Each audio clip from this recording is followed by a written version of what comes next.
जय हिंद दोस्तों। स्वागत है आपका अपने YouTube channel math with an Mukesh में, जिसमें कि हम लोग मैथमेटिक्स का अध्ययन कर रहे हैं।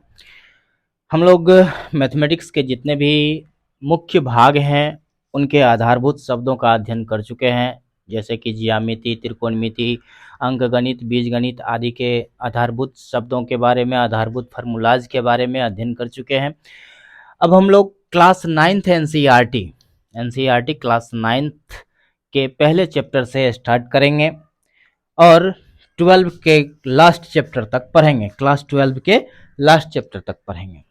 तो क्लास 9th के पहले चैप्टर से स्टार्ट करेंगे। तो क्लास 9th का पहला चैप्टर है संख्या पद्धति। क्लास 9th का पहला चैप्टर है अध्याय फर्स्ट,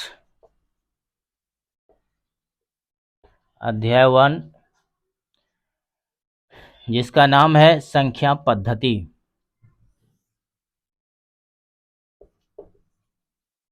संख्या पद्धति, इसको इंग्लिश में हम लोग कहते हैं नंबर सिस्टम। नंबर सिस्टम, ठीक है।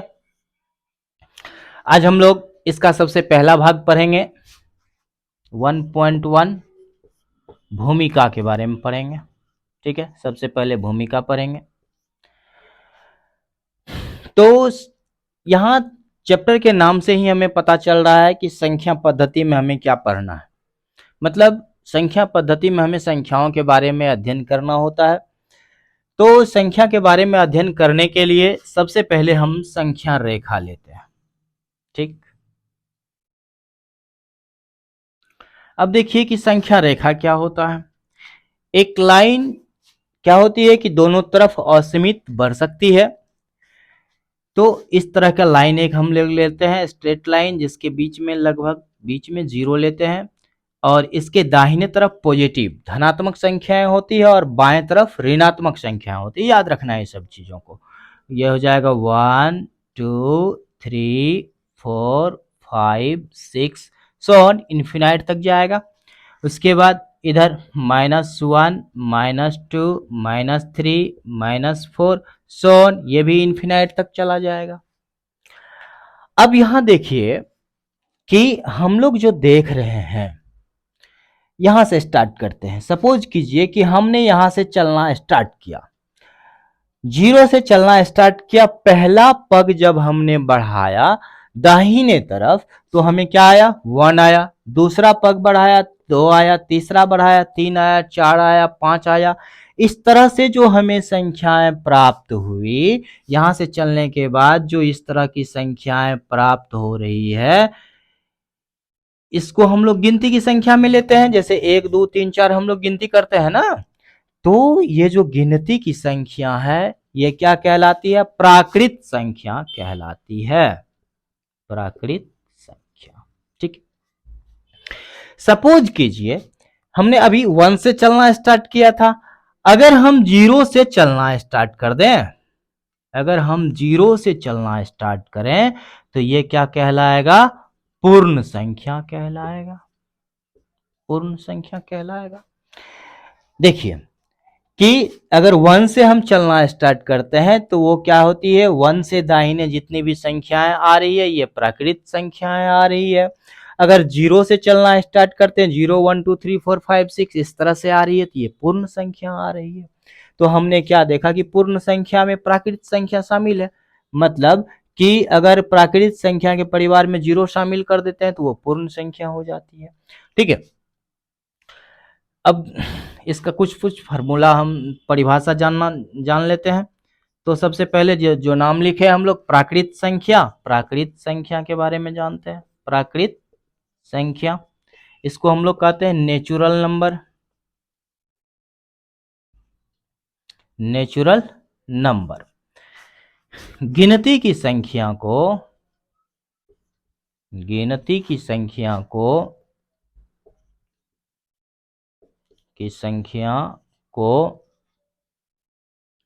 गिनती की संख्या को प्राकृत संख्या कहा जाता है। प्राकृत संख्या कहा जाता है। ठीक है, एग्जाम्पल इसका ले लेते हैं हम लोग। एग्जाम्पल में 1 2 3 4 सो इन्फिनाइट, अनंत तक ये जाएंगे, जैसे यहाँ जहां जो ये संख्या रेखा पर देख रहे हैं। चलिए उसके बाद हम लोग आते हैं दूसरी संख्या। अब देखिए कि ये जो प्राकृत संख्या है इसको हम लोग क्या लिखते हैं इंग्लिश में, नेचुरल नंबर। तो इसे जो है प्राकृत संख्या को n द्वारा सूचित किया जाता है।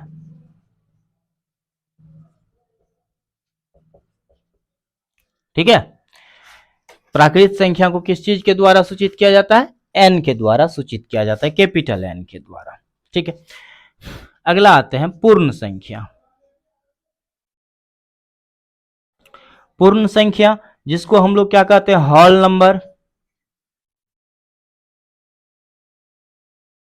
होल नंबर गिनती की संख्या में अगर शून्य को शामिल कर दें तो वो क्या कहलाएगी, पूर्ण संख्या कहलाएगी। या प्राकृतिक संख्या के परिवार में, प्राकृत संख्या के परिवार में शून्य को शामिल करने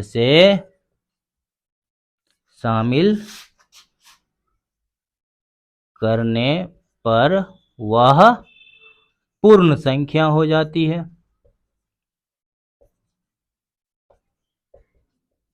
पूर्ण संख्या हो जाती है। एग्जाम्पल में हम लोग क्या लेते हैं, 0 1 2 3 4 सो इनडिफाइन, अनंत तक जा सकते हैं। अब देखिए कि पूर्ण संख्या का इंग्लिश वर्ड क्या है, होल, होल नंबर। तो इसे हम लोग क्या करेंगे, W द्वारा सूचित करेंगे। इसे W द्वारा सूचित किया जाता है। ठीक है, तो हमने क्या देखा कि होल नंबर, पूर्ण संख्या क्या होती है कि प्राकृतिक संख्या में अगर हम 0 को शामिल कर लेते हैं तो वो क्या कहलाती है, पूर्ण संख्या कहलाती है। और पूर्ण संख्या को किस चीज से सूचित किया जाता है, W के द्वारा सूचित किया जाता है। अब हम लोग आते हैं कि तीसरा नंबर में पूर्णांक संख्या।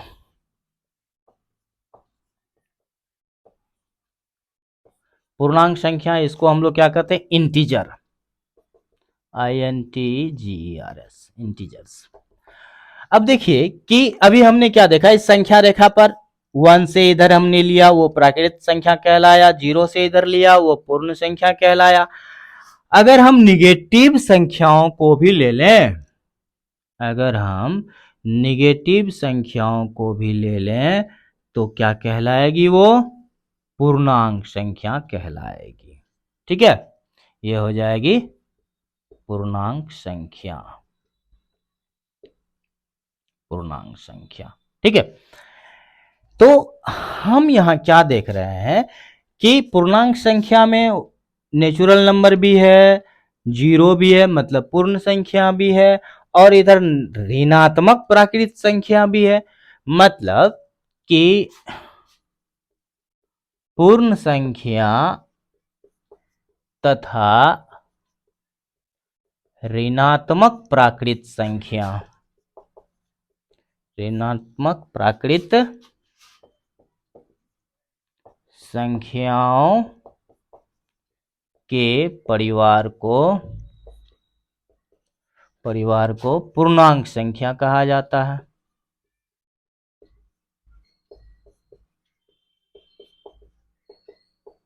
पूर्णांक संख्या कहा जाता है। एग्जाम्पल में हम लोग लेते हैं -6 -5 -4 -3 -2 -1 0 1 2 3 4 5 6 सो इधर प्लस अनंत तक, इधर माइनस अनंत तक जाएगा। बाएं में माइनस अनंत तक और दाएं में प्लस अनंत तक जाएगा। तो हम लोग पूर्णांक संख्या जान लिए। अब पूर्णांक संख्या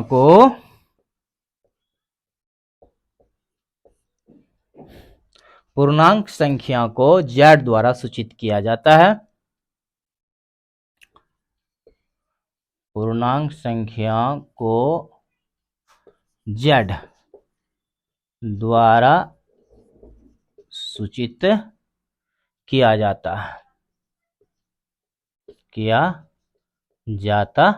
है। अब एक प्रश्न आता है कि हम प्राकृतिक संख्या को n द्वारा सूचित करते हैं क्योंकि उसका नाम नेचुरल नंबर है, n से शुरू होता है। पूर्ण संख्या होल नंबर w से शुरू होता है तो इसको w सूचित कर दिए। लेकिन पूर्णांक संख्या को इंग्लिश में हम लोग कहते हैं इंटीजर, और इसको सूचित कर रहे हैं किस चीज से? z से। वास्तव में ये z जो है कहां से लिया गया है? जहलीन से लिया गया है, JAHLEN, जहलीन, जिसका हिंदी अर्थ क्या होता है? गिनना। ठीक है, इससे लिया गया है। या दूसरा रूप कह सकते हैं जाहिल, JAHL, जहल, जहल से लिया गया है जिसका अर्थ होता है संख्या। ठीक है, z कहां से लिया गया ये भी हम लोग समझ गए। चलिए, तो अभी हमने क्या देखा कि इस संख्या रेखा पर नेचुरल नंबर है, मतलब प्राकृत संख्या है। दूसरा पूर्ण संख्या है जो कि 0 से शुरू होता है, और पूर्णांक संख्या है जिसमें कि नेगेटिव, पॉजिटिव, प्राकृत संख्या और 0 तीनों शामिल है। अब हम लोग आते हैं परिमेय संख्या। अगला पॉइंट है परिमेय संख्या। परिमेय संख्या किसको कहते हैं? Rational number. Rational number, rational number किसको कहेंगे? वैसी संख्याएं जिसे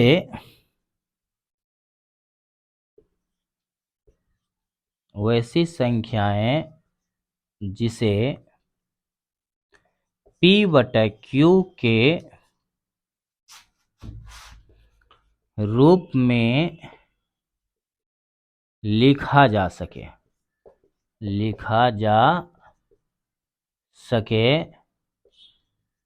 जहां P, Q पूर्णांक है तथा Q is not equal to 0, लिखा जा सके, उसे क्या कहते हैं? परिमेय संख्या कहते हैं। परिमेय संख्या कहते हैं। ठीक है, तो परिमेय संख्या कैसे होता है? जैसे सपोज कीजिए, एग्जाम्पल में हम लोग लेते हैं कि 5/4, ये क्या है? परिमेय संख्या है। उसके बाद 2/1, यह भी परिमेय संख्या है। 6/3, यह भी परिमेय संख्या है। सो ऑन, ढेर सारा है। तो खाली ये P/Q के रूप में रहेगा, लेकिन Q is not equal to 0, मतलब नीचे में 0 नहीं होगा, क्योंकि किसी भी संख्या में शून्य से भाग देने पर वो क्या हो जाती है? अनडिफाइन हो जाती है। इसीलिए हम लोग हर में शून्य नहीं ले सकते हैं।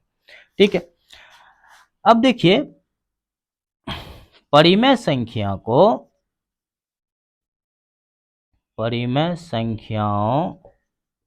को Q द्वारा सूचित किया जाता है। Q द्वारा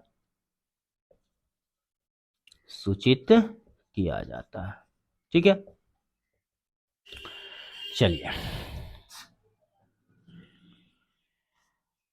तो हम लोग इसमें देख लिए परिमेय संख्या क्या होता है। वैसी संख्या जिसे P/Q के रूप में लिखा जा सकता है उसे परिमेय संख्या कहते हैं। लेकिन P और Q पूर्णांक संख्याएं होंगी, लेकिन Q इज इक्वल टू 0 नहीं हो सकता है। ठीक है, तो ये क्या कहलाएगी? परिमेय संख्या कहलाएगी। आप इसको नोट कर लीजिए या स्क्रीनशॉट ले लीजिए, फिर हम लोग आगे बढ़ते हैं। चलिए, एक नोट इसमें है, पहले इसको लिख लिए आप लोग।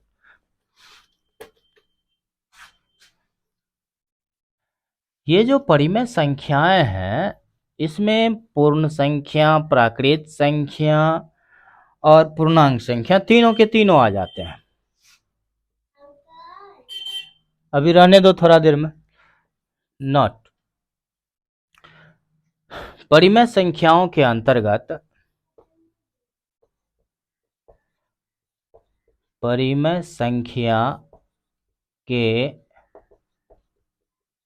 अंतर्गत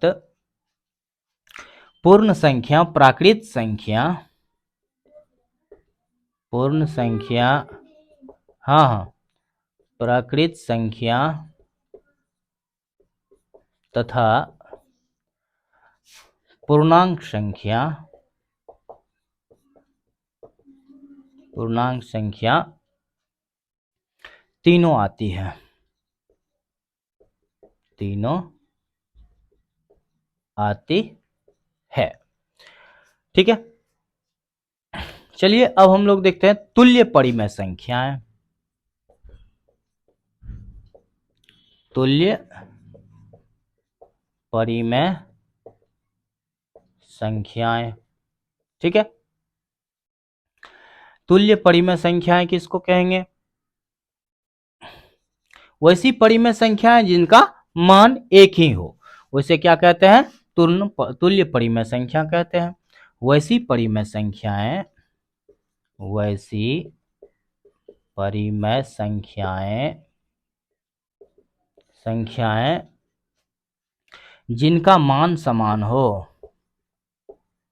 जिनका मान समान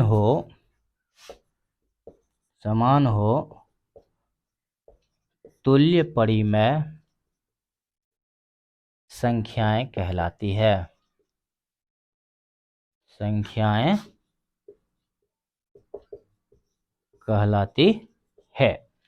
एग्जाम्पल में हम लोग लेते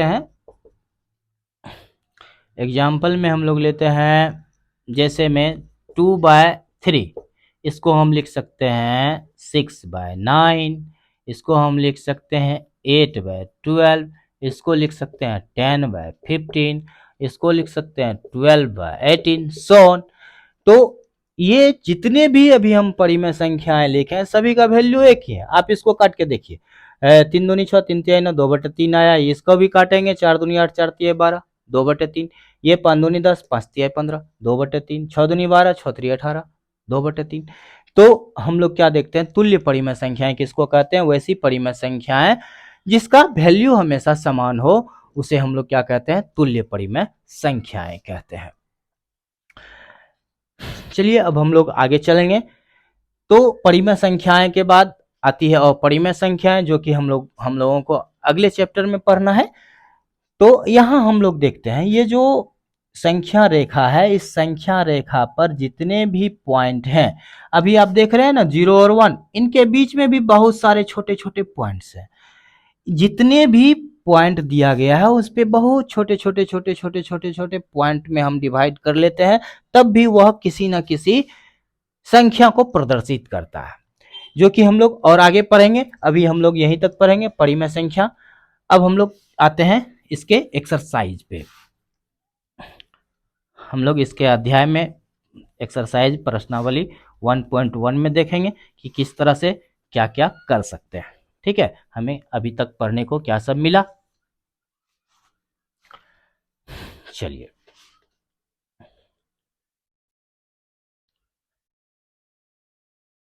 चलिए अब देखते हैं हम लोग पहला नंबर क्वेश्चन क्या कहता है।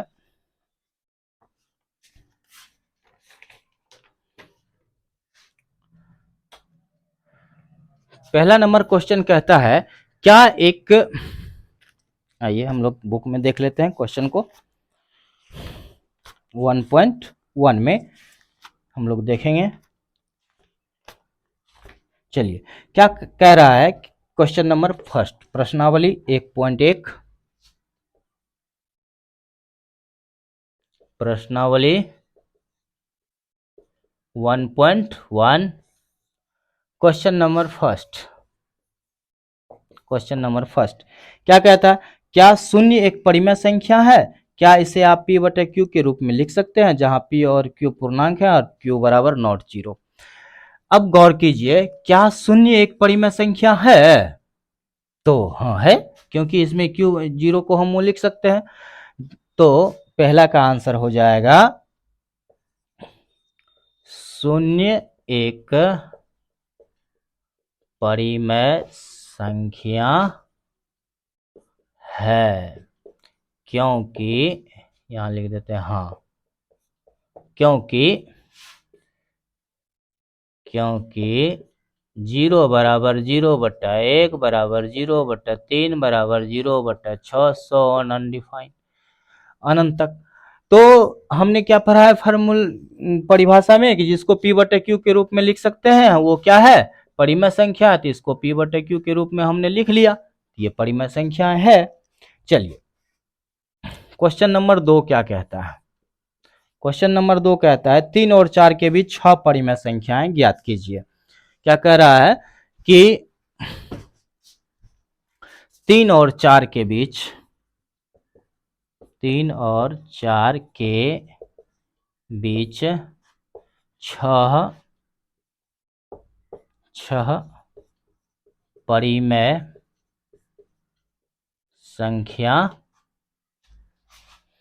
संख्याएं ज्ञात कीजिए, संख्याएं ज्ञात कीजिए। ठीक है, चलिए अब देखिए कि दो परिमेय संख्याएं दिया हुआ है, उनके बीच में अगर हमें परिमेय संख्याएं ज्ञात करना हो तो उसके दो रूल होते हैं। ठीक है, एक फॉर्मूला होता है, रूल में आते हैं, रूल फर्स्ट, एक फॉर्मूला होता है कि ए और बी के बीच का परिमेय संख्या बराबर होता है a प्लस बी बटा 2। ठीक है, इस रूल का प्रयोग करके भी हम इस क्वेश्चन को सॉल्व कर सकते हैं। ठीक है, लेकिन ये बहुत ही लेंदी हो जाता है, ये बड़ा हो जाता है, इसीलिए हम इसको रूल 2 से निकालेंगे। तो रूल 2 से निकालने के लिए हमको क्या करना पड़ता है कि यह जो दिया हुआ है 3 और 4 के बीच 6 परिमेय संख्याएं, तो जितनी भी परिमेय संख्याएं हमें ज्ञात करनी है उनसे एक अधिक लेकर के इन दोनों संख्याओं में हम लोग गुना कर देते हैं। तो हल इसका निकालते हैं, सॉल्यूशन में आते हैं। हमें कितना संख्या निकालना है, 3 और 4 के बीच में 6 परिमेय संख्या निकालना है। तो 3 लिख लिए, यहाँ 4 यहाँ लिख लिए, और इसके बीच में हमें 6 प्राकृतिक परिमेय संख्या निकालना है। तो 6 से एक ज्यादा कितना होता है, 7। तो 7 बटा 7 से इसमें हम लोग गुना कर लेंगे। ठीक है, अब ये कितना हो गया, 7 21 बटा 7, ये कितना हो गया 7 चौका 28 बटा 7। इसीलिए 3 और 4 के बीच 6 परिमेय संख्या बराबर क्या हो जाएगा।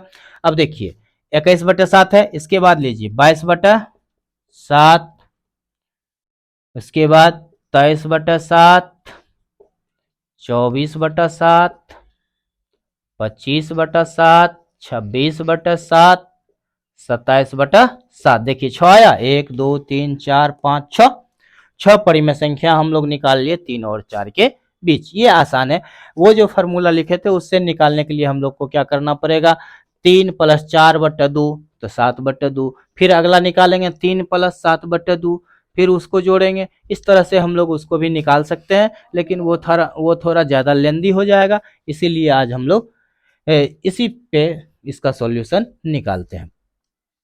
अब अगला क्वेश्चन देखते हैं, इसको नोट कर लिया आप लोग। अभी हम लोग क्लास 9th के चैप्टर 1 में प्रश्नावली 1.1 का सॉल्यूशन कर रहे हैं। ठीक है, इसका बेसिक का अध्ययन हम लोग कर चुके हैं, इसका थ्योरी पढ़ चुके हैं। अब इसका क्वेश्चन नंबर 2 तक बना चुके हैं। क्वेश्चन नंबर 3 क्या कहता है वो देख लेते हैं। Question number question number 3। ठीक है, क्वेश्चन नंबर 3 कहता है 3/5 और 4/5 के बीच 5 परिमेय संख्याएं ज्ञात कीजिए। 3/5 और 4/5 के बीच कितनी परिमेय संख्याएं ज्ञात करनी है? 5 परिमेय संख्याएं ज्ञात करनी है। परिमेय संख्याएं ज्ञात कीजिए। ठीक है, चलिए ज्ञात कीजिए। 3/5 और 4/5 के बीच 5 परिमेय संख्याएं ज्ञात करना है हमें। तो इसके लिए हम लोग क्या करेंगे? अभी जस्ट रूल पढ़े थे कि जितनी संख्याएं हमको ज्ञात करनी है उससे एक ज्यादा करके दोनों में गुना कर लेते हैं जो दिया गया है। सॉल्यूशन में हम लोग देखते हैं, यहां लिख लेते हैं 3/5 और यहां लिख लेते हैं 4/5। अब हमको कितना संख्याएं ज्ञात करना है? 5 संख्याएं ज्ञात करना है। तो 5 + 1 बराबर कितना हो जाएगा? 6। तो इसमें हम लोग 6/6 से गुना कर लेंगे, इसमें भी 6/6 से गुना कर लेंगे। अब देखिए ये कितना हो गया? 18/30 और ये हो गया 24/30। अतः 3/5 और 4/5 के बीच 5 परिमेय संख्या, 5 परिमेय संख्या बराबर क्या हो जाएगा? अब देखिए 18 के बाद क्या होता है? 19, 19/30, 20/30, 21/30, 22/30, 23/30। ठीक है, 5 आ गया, 1 2 3 4 5। तो ये क्या है? 18/3 और 3/5 और 4/5 के बीच की परिमेय संख्याएं क्या हो जाएगी? ये सारी हो जाएंगी जो हम लोग अभी निकाले हैं। ठीक है, चलिए अब हम लोग आते हैं अगला question, question number 4। Question number 4 क्या कहता है? एक मिनट। क्वेश्चन नंबर 4 कहता है कि नीचे दिए गए कथन सत्य है या असत्य है, कारण के साथ अपना उत्तर लिखिए। ठीक है, पहला नंबर क्वेश्चन 4 का पहला भाग क्या कहता है? प्रत्येक प्राकृत संख्या एक पूर्ण संख्या होती है। प्रत्येक प्राकृत संख्या पूर्ण संख्या होती है? नहीं हाँ होती है। ठीक है, क्योंकि इसका क्या हो जाएगा? प्रत्येक प्राकृत संख्या एक पूर्ण संख्या होती है। हाँ होती है, क्योंकि पूर्ण संख्याओं में 0 के साथ प्राकृत संख्या भी होती है।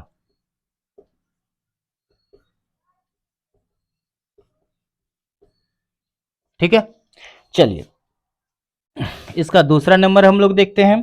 कह रहा है प्रत्येक पूर्णांक एक पूर्ण संख्या होती है। देखिए प्रत्येक पूर्णांक एक पूर्ण संख्या होती है। यहाँ देखिए संख्या रेखा हम लोग बना लेते हैं। संख्या रेखा पर हम लोग 0 1 2 3 4, इधर -1 -2 -3। अब देखिए हम लोग यहाँ से ये हो गया नेचुरल नंबर। ठीक है, यहाँ से लिए तो ये हो गया होल नंबर, और ये पूरा ले लिए तो ये क्या कहलाया? इंटीजर कहलाया। अब कह रहा है कि प्रत्येक पूर्णांक एक पूर्ण संख्या होती है। अब देखिए पूर्णांक संख्या ये भी है, क्या ये पूर्ण संख्या है? नहीं है। तो हम लोग लिखेंगे नहीं, क्योंकि ऋणात्मक पूर्णांक संख्या पूर्ण संख्या नहीं होती है। पूर्ण संख्या नहीं होती है। चलिए तीसरा नंबर हम लोग आते हैं। तीसरा क्वेश्चन कह रहा है प्रत्येक परिमेय संख्या एक पूर्ण संख्या होती है। प्रत्येक परिमेय संख्या एक पूर्ण संख्या होती है, क्या ये जरूरी है? नहीं है जरूरी। असत्य है, यह असत्य है। क्यों असत्य है? क्या कह रहा है? प्रत्येक परिमेय संख्या एक पूर्ण संख्या होती है, तो 1/2 परिमेय संख्या है, परिमेय संख्या है, परंतु पूर्ण संख्या नहीं है। ठीक है, तो आप लोग इसका स्क्रीनशॉट ले लें। तो आज हम लोग क्लास 9 का चैप्टर 1 का अध्याय 1 का 1.1 प्रश्नावली 1.1 का हल निकाल लिए। उसका जितना भी डिफिनेशन था, उसका जितना थ्योरी था, उसको पढ़ लिए। अब हम लोग आगे पढ़ेंगे अगले क्लास में अध्याय 1 का 1.2 दूसरा भाग, जिसका नाम है अपरिमेय संख्याएं, जो कि हम लोग अगले क्लास में पढ़ेंगे। जय हिंद।